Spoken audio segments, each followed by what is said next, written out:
And when I saw that, it's like, Tiffany, if you had a husband like mine, you may not have 2 DUIs. If you had a husband like mine, you may... Good God of mercy. What a flaming. Have you seen Shay Shay's latest interview, Monique on Tiffany Haddish and the DUI? Have you seen that? Have you seen this interview? Have you seen Monique sit on that brown couch over at Shay? Have you seen what is going on? Club Shay Shay is on fire. A lot of people are saying Club Shay Shay is officially messy. Club Shay Shay was messy the moment Cat Williams sat on that couch. The moment Cat Williams sat on that couch, Cat said, I'm going to establish this as a place of truth. And once I do that, the rest you'll see. Oh, it's going to be way bigger than what you think it's going to be. Here we go. May I remind you, or not remind you, but tell you in case you didn't know, Monique's interview did over 1 million, it hit 1 million views 8 hours in. See, one thing you're not going to do, right, is you're not going to play with the real ones. The real ones will always resurface. The real ones will swim with the sharks, and sometimes they got to dive deep to survive. You don't see them, so you're wondering, where are they? When they coming back up? Oh, I guess they're not around anymore. And then boom, they come up, right? The real ones will always show out. There's a lot of people right now that's trying to make 1 million views and go viral on YouTube. 1 million views in 8 hours? I looked at that video 21 hours in after it was done, and the video, the interview, Monique's interview on Club Shay Shay was at 3.5 million views in 21 hours. Yeah. Now, let's talk about Tiffany Haddish. I don't want to seem like there's this thing that we do, right? As black folks. We have this mentality where we feel like we need to pull one down in order to elevate another one. And there was a great leader among us who called it the crab in a barrel effect. Because if you put a bunch of crabs in a barrel, that's exactly what they do. They will pull one down in order to get on top of that one, to get to another one in order to get to the top, right? And I remember another person, more modern times, saying, well, that's an unnatural condition for a crab to be in the first place. So who the hell is putting the crabs in the bucket? I don't know if you get that analogy, but maybe it went over your head, but you'll get it later. Now, let's talk about this. I don't want to use this video because the whole Fair Use Act, for some reason, never works for me. I'm just seriously using it, man, just so you can hear this part. It's weird. We keep throwing each other under the bus. You're doing an interview with GQ magazine, and I'm assuming the journalist was a white person. And the conversation turned to Monique. And she said, well, I don't do business like Monique do business, and I'm glad I don't have that husband of hers. But she don't know your husband. And when I saw that, it's like, Tiffany, if you had a husband like mine, you may not have 2 DUIs. If you had a husband like mine, you may not be caught up in what looks like you could have been grooming a child. And I say all of that with no judgment. But when you speak about having a husband like mine, you open up the door. And I'm saying to you, if you had one like mine, you may not sit in these positions that you can't explain the next day. Right. All right, let's talk about it. Let's talk about it. Hey, first of all, right, Monique is a real one. Monique is up there airing everybody out. I don't know, man. She came in like she really had a vendetta. But the thing about Monique is she don't get, she's not that kind of female, right? She's not that kind of woman. She's more like, if she says something nice before she mentions your name, you about to get ramrodded. That's the best way I can put it. Now, as far as Tiffany Haddish goes, let me say this. Tiffany Haddish was a part of the people that they got together to tear Monique down. I remember when Monique was out here speaking up on behalf of all sisters in the industry. And she was saying, today it's me, tomorrow it's you, and we're not getting our just due. You know, we're being used and we're being and abused, basically. And I was surprised to see the same people that she was trying to fight for started fighting against her. And I thought, this is weird. And then, when the public humiliation started, all the people who started getting in front of cameras, who started getting on interviews on big platforms, who started mentioning her as messy, who started laughing at her, I was paying attention to those people. And I was wondering who was putting that battery in their back to do that, to destroy that sister. I don't know if y'all know it. Queens of Comedy. Monique is stand-up royalty first, before acting or anything. And then she transitioned to the big screen and she killed that too. Ain't too many actresses that can stand next to Monique and shine through in a role on a screen, big screen, like she does. Talented all around and deserves every bit of what she has and what she has coming that's good to her. So I couldn't understand when they were tearing the sister down for standing up for them. But then again, I could. Because I have a similar issue. The people I speak up for are the people who will crucify me if they got a chance. That interview with Tiffany Haddish that Monique is addressing on Shay Shay Club, that interview was one of those interviews. Tiffany should have never said anything about Monique. But see, in Tiffany's mind, when that interview was going on, she thought, I'm riding high. And I'm only going to go higher. And Monique is done. And she's going down. So just like the crabs in the barrel, I'm going to just step on her and just pull her down and float my way up to the top. Another obstacle in the way. This is a small bump on my way to my big victory, my glory. Some prize. So when they asked her that question and she responded with, please go watch the interview.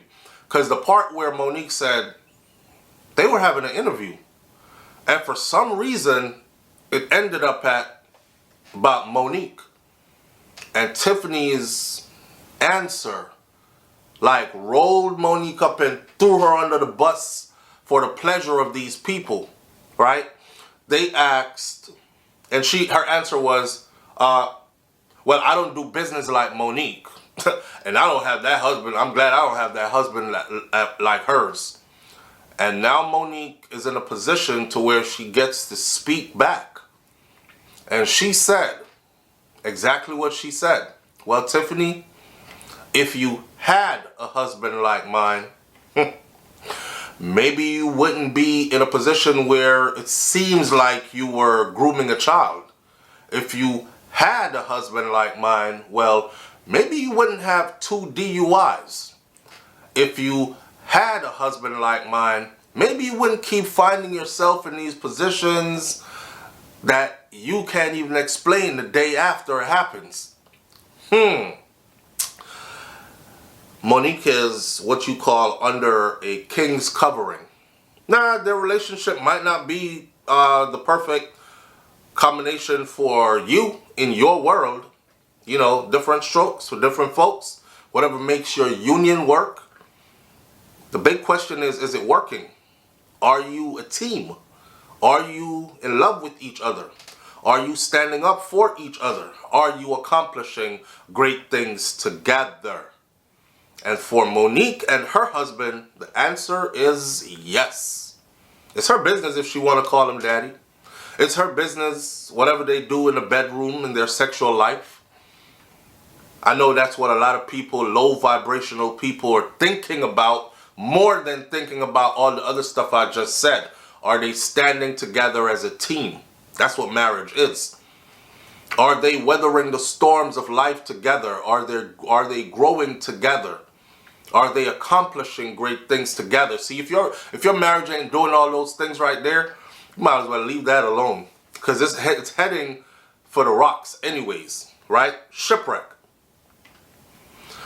But watching Monique able to say this now and then looking at Tiffany came through. I came in like a wrecking ball. She did. She came through. She hit everything over that was in the room. Boom, Tiffany was everywhere. She was on this, that, doing this special, that special. And I used to love that Tiffany was, I didn't find her to be like the most funniest, but I was happy for her because it was another sister that was winning. I was happy for her because not only that, she was bringing others in on her back. You know, each one teach one. Every time you go up the ladder, you pull another one up with you. Yeah, Tiffany was doing that. But then for some reason, she allowed herself to be used in a way that karma is real. And I keep telling people that karma is real. I say karma is real because I lived it. I did messed up things. And I knew when karma was whipping my ass. I knew when everything I was touching was turning to shit. It was because of what I had done. See, you are never in this lifetime going to be able to hurt, disrespect anybody that is good and had your best interest at heart, and then you walk around scot-free as if nothing happened. That's not how the universe works. Karma is real. You put that energy out there. Oh, I'm not like Monique. I don't do business like Monique. She threw Monique under the bus as a sister, as a black woman, when Monique needed her the most. And not only her, there are quite a few others. Taraji P. Henson did the same thing. And I'm going to break down more pieces and parts of the Shay Shay Club interview that Monique did. But we just doing the Tiffany Haddish part today. Tiffany got to go find herself. I'm not in the business of seeing sisters jump off the cliff and just poof and they're done. But sometimes you got to take a beating. Sometimes you have to take that L. Sometimes you have to, in a sense, be destroyed. That part of you have to be destroyed so you can reevaluate yourself, so you can step back from all the glitz and glamour and the flashing lights and all the people in your ear and people that are bothering your conscious mind. You got to step back from all that. But nobody wants to step back from all that because a lot of money, a lot of fame, all that comes with it. And people who want it, right? Things need to happen in order for you to step back. Like for Tiffany, ain't nobody touching Tiffany right now with a long pole. 2 DUIs. Ever since that Aries Spare situation with them 2 kids. Yeah, a lot of people watched those videos, and although we wanted to give Tiff the benefit of the doubt, it's like, they were super cringy. Yeah, super cringy. And they were children. So, for Monique to say what she said, well, maybe if you had a husband like mine, since you up here talking about, and I'm glad I don't have that husband that she has, why'd you do that? If it was about Monique, you could have answered the question about Monique, right? You know, I don't know what she's on. I have to go talk to the sister and find out. That's what I would have said. But it seems like Tiffany might have been instructed to say some of the worst things she could say or shade her in some way to create a public perception, because with this public perception from a superstar, Tiffany was riding high. Then comes influence, right? And for some reason, our people go wherever that goes. Like, if their favorite stars, actors, whoever is famous and happening, popping at the moment, if that person points you out and say, I don't like you, the whole crowd, the shade room, the whole crowd, all the other blogs and vlogs and whatever, they don't like you either. So it was a way to tear Monique down. And they kicked her when she was down, when she was trying to stand up for them. That's why now when I hear Taraji P. Henson saying, oh, I'm in, you know, it's hard. She feels like quitting. Because she's just gotta keep working and working.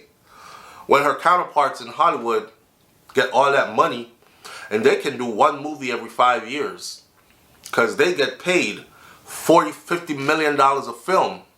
And Taraji said, I have never gotten paid $1 million up front. And I remember on T.I. podcast, and I thought, Taraji P. Henson, one of the best actresses that ever lived, she never got $1 million up front for a role? Oh, that's wicked. But that's what Monique was fighting for. And they never stood behind Monique and said, yes, sister girl, go, champion this for us. We're on board with you. They threw her under the bus, all of them. It was like there was something going on behind the scenes that said, if you ever speak on her and you're not shading her, you're not getting any work, no sponsorship. Everybody is going to treat you bad in here. You might end up getting blacklisted from the industry. So all of them came out to have nothing good to say about Monique or to answer questions about her in a shady kind of way. Nobody said, you know what? That sister is standing up for us. And I understand it might feel like she is stepping on some toes, but you have to see the bigger picture of what it is she's trying to accomplish. Maybe she is not going about it the way you think she should go about it, but she's causing ripples in the water. The conversation is now on the table. Let's have this conversation because she has put this conversation square, dead, in the middle of the table, and we're all seated here. Let's address it. And thanks to her for sticking her neck out to be able to do that. Who the hell? Which one of them said that? None. So back to Tiffany. Take your beating, because it's your time to take your beating. Now, somebody asked me yesterday when we were getting ready to do this video, you think Tiffany is ever going to rise up in Hollywood again, back to the top? I mean, she came in on Kevin Hart's coat, and Kevin Hart right now wouldn't touch Tiffany with a long pole. You don't see him collaborating with Tiffany in any huge projects, right? His latest movie came out. She's not in it. You know, and that could be a way to save your friend, which would be, hey, they're not giving you any roles. Come on, roll with me. Boom, we got this new movie project coming out. I want you in it. I'm putting you here. Maybe Kevin doesn't have the creative control, or maybe somebody behind the scenes is telling Kevin, you can't put her in this movie. It's not good for business. The investors. So Hollywood ain't touching Tiffany with a long pole right now. And all the other brands that would go to her for her advertising services and her influence, they're not messing with her either. She's just left out there. I don't know if she's doing small events, she's popping up here and there, but nothing big is popping for Tiffany anymore. So the question is, after you threw a legend like Monique under the bus like that and humiliated her like that, and did your whole crab in a barrel effect, what was it worth? Because Monique seems like she's riding high right now. And right now it seems like Tiffany Haddish is on a low. We're going to have to see how this pans out. But I encourage you to go over there and watch that interview. That I'm watching it twice and 3 times. You understand? Club Shay Shay is on fire right now. That's all I got to say. Leave your comments in the comment section below. I'll catch you on the next video. It's Hot Topics TV, and we switch the name sometimes to BrainFLoTv, but it is what it is. I'm out. Peace.